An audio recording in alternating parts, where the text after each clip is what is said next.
So last year, I got a couple baits in the mail from SJR Musky Bait Company from, I believe he's from New Brunswick, so Eastern Canada. And you guys might remember seeing this one here in some underwater footage. And the really unique thing with this particular paddle bait is that you can do top mounted hooks. And in the video, you can see that you can pretty well drag this right across the bottom. So it's a very unique style of lure, but you might ask yourself, where could I use that?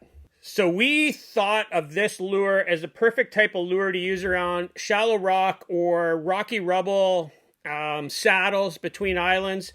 And sadly for us last year, that bite just never really happened, or it's not one that we really tried to kind of get right on because we were having success in other things. So sadly, we didn't use this style of bait as much as I wanted to, but it's one that, because we know how it works, it's in our arsenal. We always bring one. So hopefully this year we'll use this one.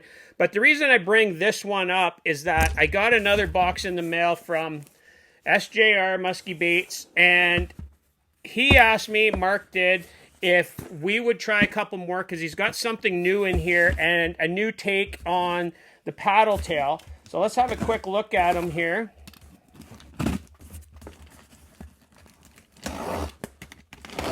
All right, so here we go. All right, I see a white paddle tail in here. And I know he said he kind of upped his production a little bit. So there's a white paddle tail. Pretty slim profile. How's it compare to last year's?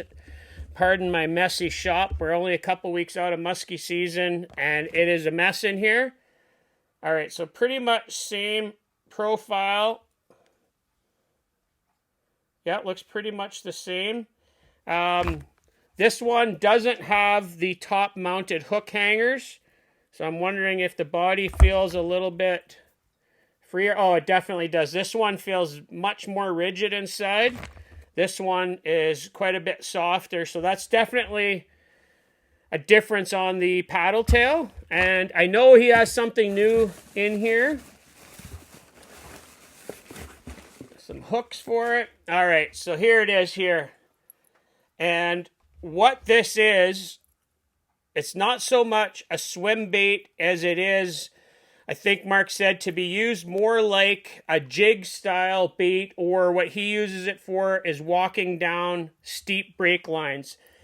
So that's kind of where that'll get used. I see this almost as a let's cast it out, count it down, and kind of pull pause back to the boat, you know, like you do with a bulldog or a Medusa. But this is something that you can actually, mosquitoes, you could actually kind of pull and let it fall down deeper. And with that blade, I suspect that's going to spin on the drop. So what I think we should do is we should head out to the lake. Dave's out there right now, and let's go check these things out underwater. Okay, let's go.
All right, welcome back to the cave.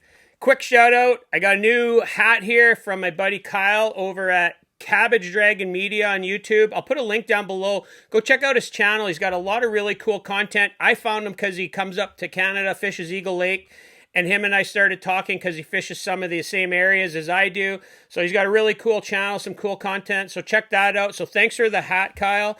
But back to the SJR lures, the paddle tail, it looks like a paddle tail, looks really good in the water, and I will apologize, you guys.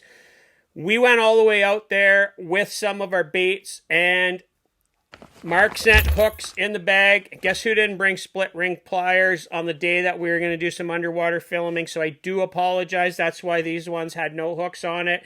Mark did tell me that it's not going to dramatically change the action on it. And on the swim bait, I suspect what I would do is I do screw-in magnets there to keep the hooks tight to the body like we do with some of our swimming dogs and shadzillas, etc. But the one that was really cool was this one. And again, I apologize. The water is effing cold, and I had to wear hip waders to get the footage, so we couldn't get into deep water to do any kind of serious pull pause drops. So you see us on a straight retrieve, and then you see it on a slight pull pause motion as it's coming in.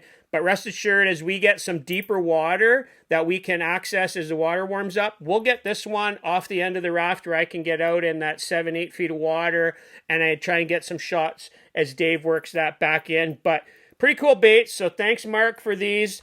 Definitely going to include these in this year's arsenal. And this one especially, there's spots already, I think, for opening weekend that we're going to put this in the boat, and it's going to be something that we're going to try basically straight out of the gate. And for the video where I talked about these last year as being a potential top 5.5 new baits for the year, check out the link right here. And like I said earlier, sadly, we didn't use this in that manner because the bite never really manifested itself to where we were kind of doing that. But this year, that's something that's in the back of our mind because you can use this as basically a bottom bouncer. And now by adding conventional swim bait and a jig bait, SJR's got you guys covered. And until next time, 54 Bus is out of here. We'll catch you guys out on the water later.